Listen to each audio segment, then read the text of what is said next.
Olá, muito bem-vindo mais uma vez ao nosso canal. Peço que se inscreva e continue compartilhando o máximo que puder. Muito obrigado. Está chegando um momento bem complicado para a equipe de transição do novo governo conseguir o que está pleiteando a mais no orçamento da União. Ou seja, e por enquanto, mais 200 bilhões de reais. O Congresso da atual legislatura só funciona até o dia 23 de dezembro. E os petistas precisam da aprovação do furo no teto de gastos para cumprir com as promessas de campanha. Por isso, muita atenção e pressa para se conseguir alguma coisa agora. Porque se não for possível, se não der tempo, o novo governo terá de trabalhar muito para convencer os novos congressistas de que realmente é necessário gastar mais do que o presidente Bolsonaro está gastando hoje dentro do teto.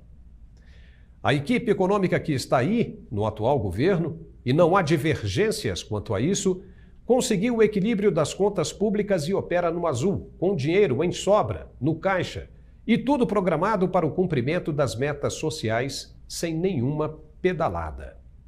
Se a proposta dos que foram eleitos fosse a continuidade dos programas, o dinheiro daria tranquilamente. Mas são promessas exuberantes de picanha e cervejinha e outras tantas que acabam engordando as despesas desnecessárias.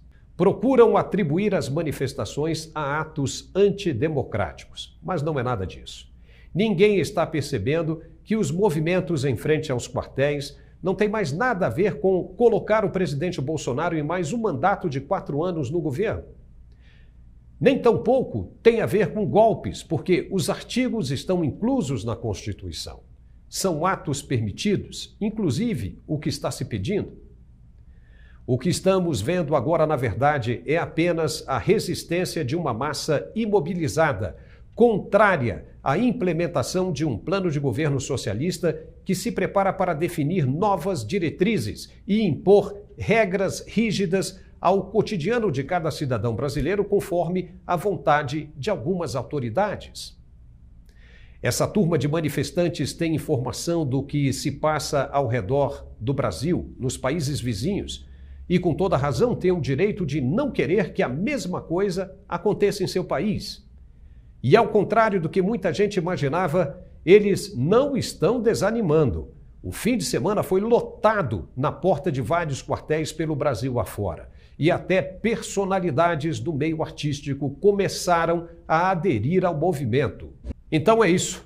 A resistência é para evitar a implementação de um regime político compartilhado com o resto da América Latina. Apenas isso. Para o que Bolsonaro fez ou deixou de fazer em termos da lei, se ele cometeu infrações ou não, existe legislação para resolver isso. E o que tiver de ser, será. O que é lamentável é a parte oposicionista da imprensa nacional querer transferir para ele a culpa do país não ter chegado aos níveis de alguns outros do primeiro mundo, como Suécia, Finlândia, Alemanha ou Dinamarca, nesses últimos 4 anos de governo. Tratam como se ele tivesse destruído o Brasil. Mas o que Bolsonaro fez para despertar essa ira e sentimento de alívio por ele ter perdido as eleições? Ou melhor, o que ele deixou de fazer? A economia está ruim? Está faltando comida para os mais necessitados? Não tem programas sociais? Diga. Vamos lá, enumere e mande nos comentários. Para cada uma dessas questões, houve um programa específico. Portanto, precisamos enxergar a coisa mais efetivamente. Os 14 anos de gestão do governo petista foram indubitavelmente marcados por notícias de recessão, inflação descontrolada, desvio de recursos públicos e irregularidades até nas merendas escolares. Na área das grandes obras, o Festival de Propinas foi o maior espetáculo, com os donos de empresas como Odebrecht, OAS, Andrade Gutierrez e tantas outras dedurando em delação premiada que eram obrigados a pagar propinas para ganhar a execução das obras que mais tarde eram superfaturadas. Ou tudo isso não aconteceu? Por que a imprensa ignora? Qual a opinião dela sobre esta questão? Esse era o modo de gestão do governo na época. E todos sabem como foi. E a mesma turma estará de volta agora. O jornal americano The New York Times trouxe, na sua edição de domingo, uma página inteira falando das manifestações brasileiras e dos absurdos cometidos pelas autoridades que insistem em acabar com as liberdades de expressão.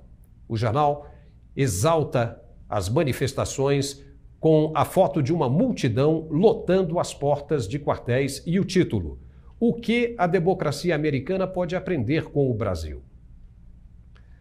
Talvez uma resposta simples que seja, possa ser o que o brasileiro esteja esperando para se acalmar e tocar a sua vida normalmente. Pois este tema me parece que ainda ficará martelando na cabeça de muita gente até que uma resposta definitiva seja dada. Ninguém quer ficar com a impressão de que foi enganado, e os que gostam de falar em processo democrático, que é tudo choro, mimimi e coisa e tal, deveriam ter um pouco mais de bom senso e prestar atenção, porque essa questão ainda poderá lotar os meios de comunicação internacionais e, como consequência, os tribunais de direitos humanos em todo o mundo. Aí vai ficar bem chato. Poderia ser tudo tão mais simples. Nós estaremos aqui para acompanhar. Peço a gentileza que se inscreva se ainda não for inscrito e compartilhe. Um forte abraço e até a próxima.